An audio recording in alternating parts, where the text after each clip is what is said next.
How's it going, Summer Tennis crew?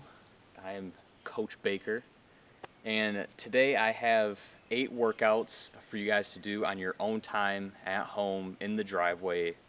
So for the equipment that you need for this, there's really not a whole lot of equipment.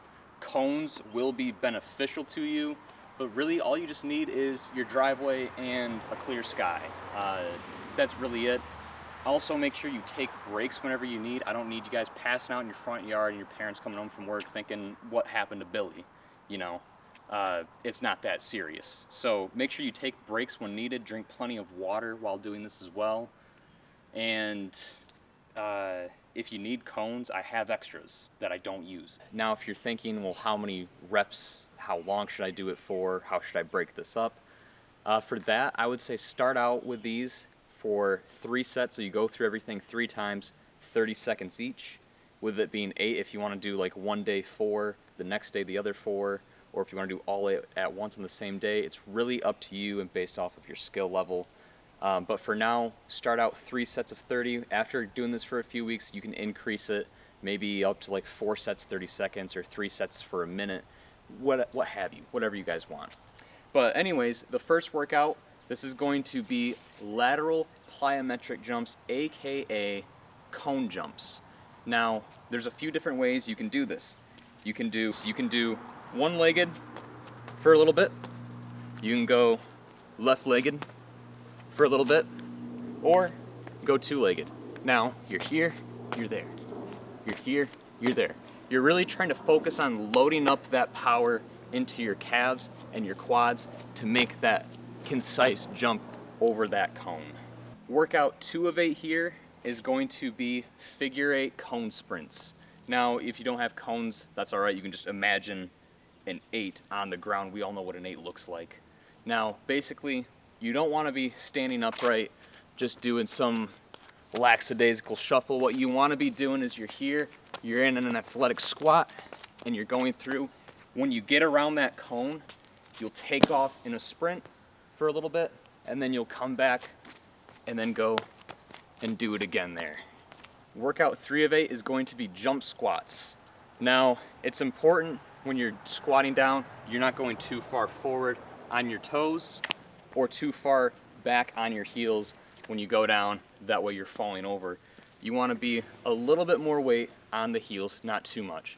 So you're going to be going down, load up, and jump.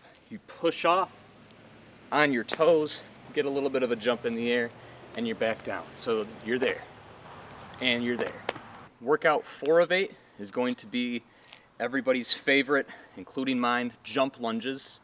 Now, when you're lunging, it's important when you go down that this is straight, this is at a 90-degree angle.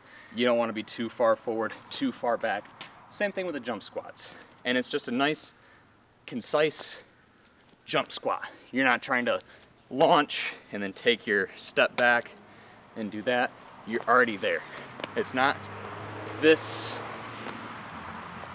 it's this. Next workout is going to be walking lunges. If you have a driveway, this is very easy. Just go down and come back. Now, if you're thinking, when I get to the end, do I turn around and do more forward lunges? No. When you get to the end, you're at the end. When you're coming back, same thing applies. That leg is straight, 90 degrees, you're there. You're there. You're there. If you want, make it a little bit easier. You can go 1, 2, 3. 1, 2, 3. Either way is fine. The next one is serpentine lateral bounds. Now, you don't have to have a cone to serpentine through. If you don't have cones, that's fine. You can just do it back and forth on a lateral movement. But what that looks like is you're gonna be here, you're gonna jump out like that, and then you're there, and then you're there, and then you're there.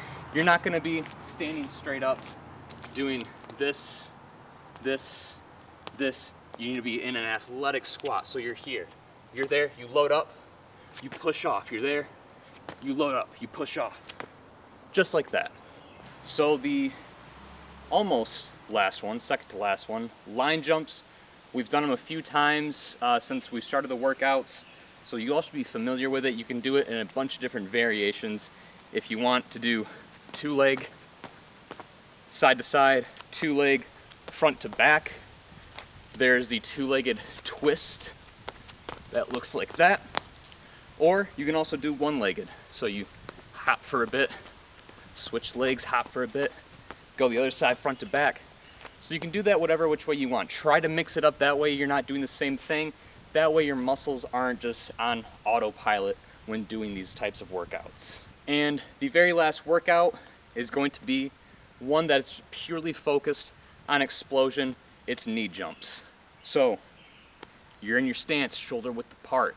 You get a good load up on those quads. And all you're doing is just bringing those knees up. So you're just gonna keep doing that. Try to give yourself no break. So what it should look like is you're here. You land and you're instantly going back up, bringing your knees to chest.